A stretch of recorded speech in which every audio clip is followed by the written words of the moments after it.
대한민국을 뭐 빨갱이 세상 만들자는 거냐, 그리고 엄청난 정치적 공격이 생길 것 같은데. 숫대주입니다. 최근 이재명 대통령이 북한에 대해 발언한 내용들이 화제입니다. 도대체 왜 이렇게 북한과 화해를 못해 안달일까요? 화제의 발언 현장 직접 확인해 보시죠. 구독과 좋아요 그리고 알람 설정은 영상 제작에 큰 힘이 됩니다. 남북 관계를 요새 제가 들여다보면 그런 느낌이 들어요. 진짜 원수가 된 것 같습니다. 과거에는 원수인 척 했던 것 같은데 요즘은 진짜 원수가 돼가는 것 같아요. 북한과 우리는 꼭 무슨 뭐 민족 공동체 이런 가치에 관한 얘기를 하지 않더라도 아주 현실적인 필요에 의해서 보면 굳이 심하게 다툴 필요가 없고, 결국은 적대성이 강화되면 경제적 손실로 바로 직결되지 않습니까?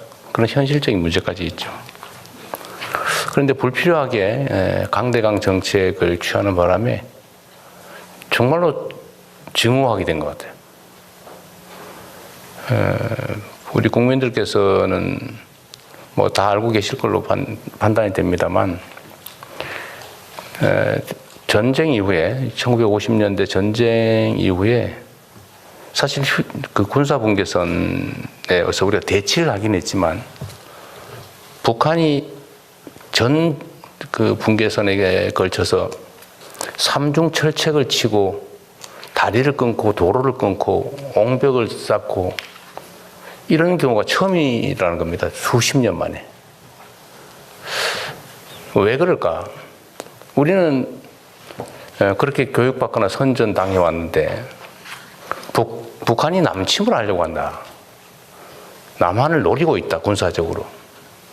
이런 얘기들도 많이 하고, 또 그런 주장들도 뭐 상당히 근거 있게 이렇게 보여지기도 합니다만, 그러나 현실은 들여다보면 북한은 혹시 남쪽이 북침하지 않을까 이 걱정을 해가지고 삼중 철책치고 혹시 탱크라도 넘어오지 않을까 해서 평원 지역에는 방벽을 쌓고 다리 끊고 도로 끊고 그러고 있다는 거예요.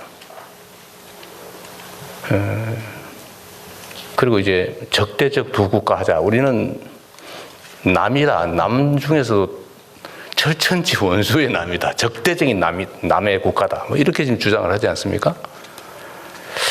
어쨌든 현실은 그렇게 됐습니다. 안타깝게도. 정략적인 욕망 때문에 이렇게 만들었다고 보여집니다. 이제 제자리를 찾아야 됩니다. 그런데 문제는 쉽지가 않죠. 우리가 바늘구멍이라도 뚫어야 되겠다는 얘기를 제가 드린 것처럼 남북 간에 소통하고 또 대화하고 협력하고 공존 공영의 길을 가야 되는데 지금은 바늘구멍 하나도 여지가 없습니다. 뭐 북측의 전략일 수도 있겠지만 또 한편으로 보면 접촉 자체를 원천적으로 아직 거부하는 이런 상황을 우리 입장에서는 인내심을 가지고 개선해 나가야 될 겁니다. 쉽지가 않은 게 분명해요. 정말로 쉽지 않습니다. 일종의 업보라고 할 수도 있겠죠. 물론 뭐 이게 전략이었는지도 혹시 모르겠지만 이제 그 전략이었다면 그 전략도 바꿔야 되겠습니다. 인내심을 가지고 선제적으로 주도적으로 남북 간의 적대가 완화될 수 있도록, 신뢰가 조금이라도 싹 틀 수 있도록 최선의 노력을 다해야 되지 않을까 싶고, 그 역할은 역시 이제 통일부가 해야 될 역할이라고 생각이 됩니다. 오늘 세부적인 업무 보고 때도 얘기를 하겠지만 쉬운 일이 아니라는 건 분명한데 그렇다고 포기할 일도 아닌 것도 분명합니다. 네, 이상입니다. 북한 자료를 개방하고 아무나 접근할 수 있게 해주자. 지금도 이거 보면은 국가보안법 위반으로 처벌합니까? 예, 통일부 평화기로 실장입니다. 네. 현재 대부분 판례로 단순 열람은 처벌 대상이 되지는 않습니다. 아, 그래요? 옛날에 뭐 이런 거 가지고 있기만 해도 처벌했잖아요. 소지죄. 예, 그렇습니다. 이거를 이제 공개를 하자 그러면은 저 대한민국을 뭐 빨갱이 세상 만들자는 거냐 그러고 엄청난 정치적 공격이 생길 것 같은데 어떠세요? 이 사실 통일부 평화교류실장입니다. 노동신문을 예로 들어서 말씀드리겠습니다. 네. 현행법 체계상에서는 일반 국민이나 연구자들이 노동신문을 실시간으로 접근할 수 있는 방법 자체가 없습니다. 다 그럼에도 막아놨죠. 네. 그럼에도 불구하고 오늘 이 순간에도 매일 아침에 많은 언론인들이 노동신문을 인용해서 기사를 쓰고 있고 많은 연구자들이 노동신문을 인용해서 연구를 하고 있습니다. 그러게요. 제도와 현실 간에 큰 괴리가 있기 때문에 이 부분들을 지금 합리적으로 개선하기 위해서 노력하고 있습니다. 국민들한테 이거 못 보게 하는 이유는 뭐예요? 거기 꿰매 넘어갈까 봐?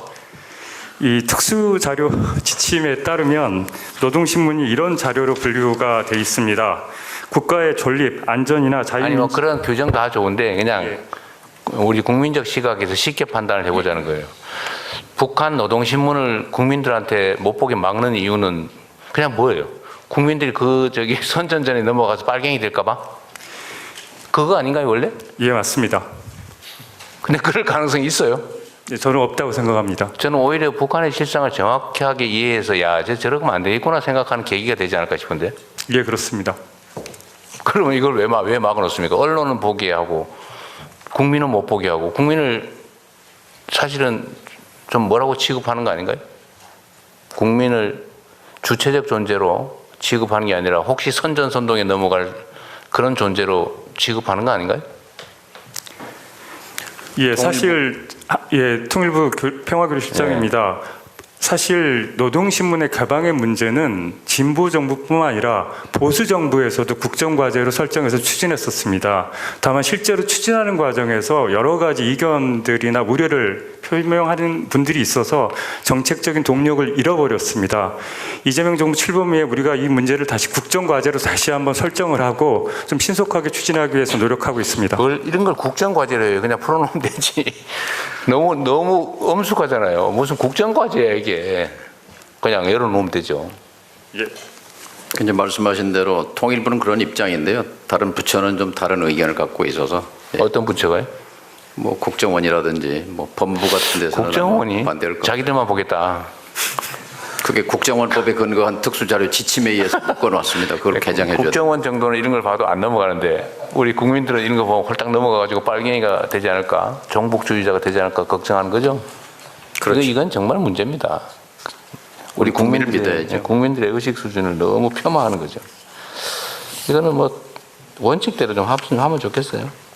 이재명 대통령의 북한에 대한 애정이 참 남다른 것 같습니다. 북한은 수십 년 동안 우리에게 위협적인 존재였고 핵무기 개발과 군사적 도발을 반복해온 국가입니다. 그럼에도 불구하고 이재명 대통령은 북한과의 관계를 개선하려고 계속해서 노력하고 있는데 이게 정말 현실적인 선택인지 의문이 드는 부분입니다. 북한이 진정으로 우리와 화해하고 싶다면 먼저 그들의 행동을 바꿔야 하는 것이 아닐까요? 그동안 북한은 우리에게 군사적 위협을 지속해왔고 우리나라를 주적이자 적대국으로 정의합니다. 그런 상황에서 우리가 계속 손을 내미는 것이 과연 현명한 선택인지 모르겠습니다. 우리가 북침을 할까봐 두려워한다는 발언은 아직 전쟁이 끝나지 않은 한반도에서, 그것도 6.25 전쟁, 남침을 당했던 우리나라의 대통령의 입에서 나온 발언이라고는 믿기지 않는 것이 사실입니다. 또한 북한 자료 개방을 주장하고 있습니다. 국민들이 선전선동에 넘어갈 가능성이 없기 때문에 자료를 개방한다? 국민을 믿어야 한다? 이건 정말 해이한 안보관입니다. 북한의 적화통일 전략 중 하나가 선전선동입니다. 그런데 선전선동의 대표라 말할 수 있는 노동신문을 국민에게 자료 개방을 한다는 것은 국민의 안보관을 느슨하게 하려는 취지로밖에 보이지 않습니다. 지금은 북한과의 화해가 아니라 그들의 도발적인 행동에 대한 확실한 대응이 필요할 때입니다. 우리는 아직 전쟁 중인 국가입니다. 싸울 필요가 없게 만드는 것이 중요하다. 동의합니다. 하지만 그건 강력한 국방력을 바탕으로 평화적인 대화의 장을 만들어가는 방향으로 나아가야 하는 것이지, 관계 개선을 할 생각이 없는 상대에게 무조건적인 굴종은 필요 없다고 생각합니다.